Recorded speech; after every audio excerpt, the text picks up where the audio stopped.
Hey there, today I'm going to talk to you about a book called Stamped: Racism, Anti-Racism, and You. The author is Jason Reynolds and Ibram X. Kendi.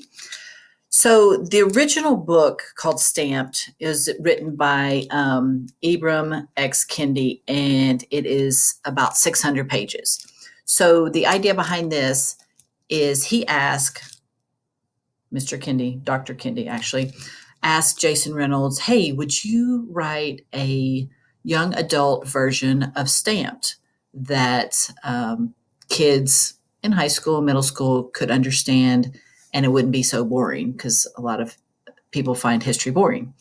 So he did, and this is the work that he produced. It's not 600 pages, it's about 250 pages. So that's the premise of this book. So he keeps saying throughout the book, this is not a history book. This is not a history book, but the content is a chronicle of history. So he starts off with Prince Henry, the Portuguese explorer in 1415, and he chronicles all the history in between up to current day President Barack Obama. So he covers all the civil rights era, all the history of slavery.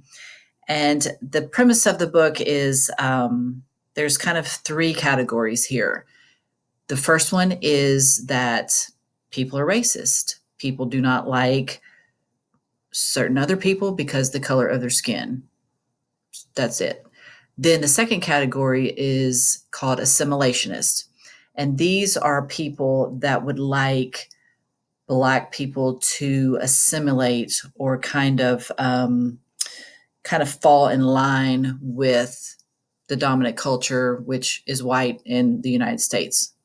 And then the third category is called anti-racist, which this category, these group of people, they appreciate Black culture, they speak out against racists, they let Black people celebrate their culture and be who they want to be.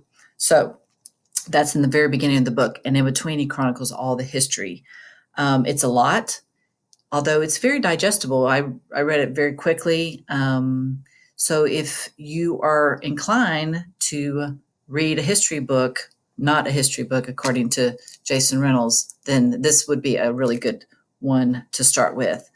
And the other piece that I remembered is that he questions the kind of the strategy of people we've all grown up to believe as civil rights leaders, like Martin Luther King. He calls Martin Luther King an assimilationist because Martin Luther King wanted to kind of assimilate into the white culture instead of being their own people. But he questioned W.E. Du Bois and his assimilationist tendencies as well. So I like that. I like the fact that it's kind of fresh in that way. It's different than what we kind of learned through the history books of these heroes of the civil rights movements, kind of looking at a different way, which I think is always good to look at things in a different light. So very good, Stamped nonfiction, Jason Reynolds.